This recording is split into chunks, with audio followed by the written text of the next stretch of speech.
You did everything right. You went to college, you worked hard, you invested in index funds, you tried to save money. But somehow, in 2026, financial freedom feels further away than ever. Rent keeps climbing, healthcare costs are out of control, groceries cost more every month, and millions of people across America and Europe are starting to ask one terrifying question. What if the system simply doesn't work anymore?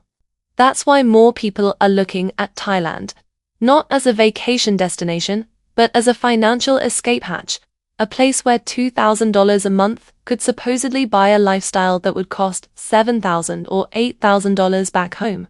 Luxury condos, cheap food, tropical weather, freedom from the rat race. At least, that's the dream. Because the reality of fire in Thailand in 2026 is changing fast. And if you're planning to move here without understanding the numbers, you could destroy your financial future without realizing it. Let's start with the question everyone asks. Can you actually live well in Thailand on $2,000 a month? The answer is yes, but not in the way YouTube influencers sell it to you. And this is where many fire channels become dangerously misleading. They show infinity pools, cheap street food, luxury condos for half the price of Miami. But they rarely talk about the hidden costs.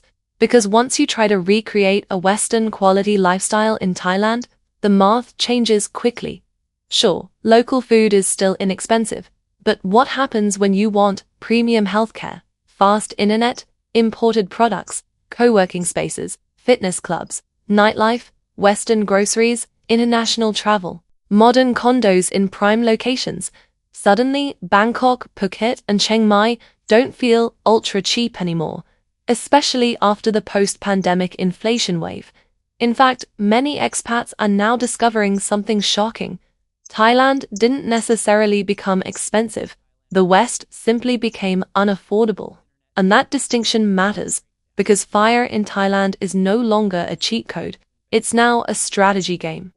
Now, let's talk about the issue that's making many long-term expats nervous: taxes. Because for years, Thailand was seen as one of the world's greatest geo-arbitrage loopholes. People could sell investments abroad, collect dividends, receive retirement income, wire money into Thailand, while paying little or sometimes no Thai tax at all. That era is changing.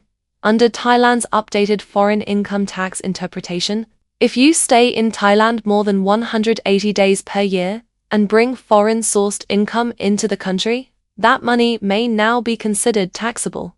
And for fire investors, this changes everything.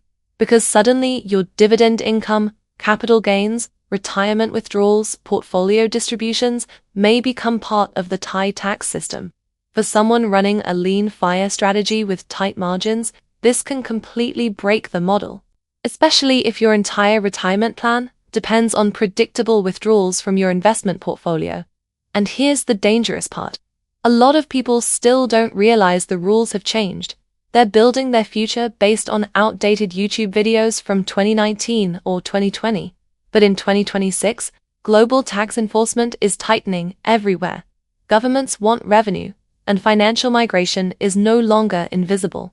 Now, let's talk about something most younger expats completely underestimate: long-term survival costs. Because moving to Thailand isn't just about rent, it's about sustainability. And two of the biggest long-term threats are healthcare and visa costs. If you're under 50 years old, traditional retirement visas usually aren't available, which means many younger fire expats are now forced into options like the DTV visa, education visas, business structures, or expensive long-term residency programs like the Thailand Privilege Card. And these aren't small expenses. Some of them are effectively sunk costs, money you'll never recover. Now, combine that with private health insurance, because while healthcare in Thailand is cheaper than the US, medical inflation is rising globally. And once you hit your 40s and 50s, premiums can increase aggressively.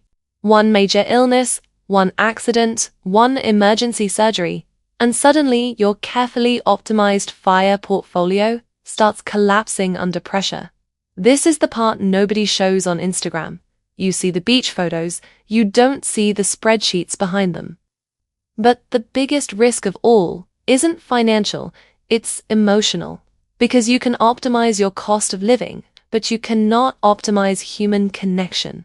And this is something many people only understand after moving abroad.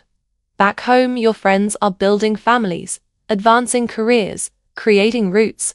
Meanwhile, you're floating between countries trying to maintain a lifestyle designed around financial efficiency. And expat communities can feel extremely temporary. People arrive, people leave, people disappear. You meet someone 1 month, and the next month they've moved to Vietnam, Bali, Portugal, or gone back home because the money ran out. And here's the brutal truth nobody talks about on Reddit. You can buy a luxury condo in Bangkok, but you cannot buy the feeling of truly belonging somewhere. That emotional burnout is real. So, does this mean the Thailand dream is dead? No, not even close. Thailand is still one of the best geo-arbitrage destinations on Earth. But in 2026, the people who succeed here are not the people chasing cheap living. They're the people building resilient systems, which means if you want to make this lifestyle work long-term, you need to adapt. First, stop relying entirely on passive income. The smartest expats today are combining FIRE with remote work, consulting, freelancing, or online businesses. Even an extra $1,000 a month dramatically reduces financial stress. Second, take international tax planning seriously. Don't wait after you move. Build your structure before becoming a tax resident. And third, do a real-world stress test. Don't sell everything immediately. Come live in Thailand for 6 months first. Pay bills, handle visas, go through immigration, use hospitals, build routines. See if your fantasy actually survives contact with reality. Because FIRE is not about escaping work. It's about gaining control over your life. And moving to Thailand can absolutely help you do that, if you move with strategy instead of fantasy. So, if you enjoyed deep dive content about financial freedom, geo-arbitrage, and the reality behind the expat lifestyle, subscribe. And let me know in the comments, would you ever leave your home country for financial freedom? Or is the emotional cost too high? See you in the next video.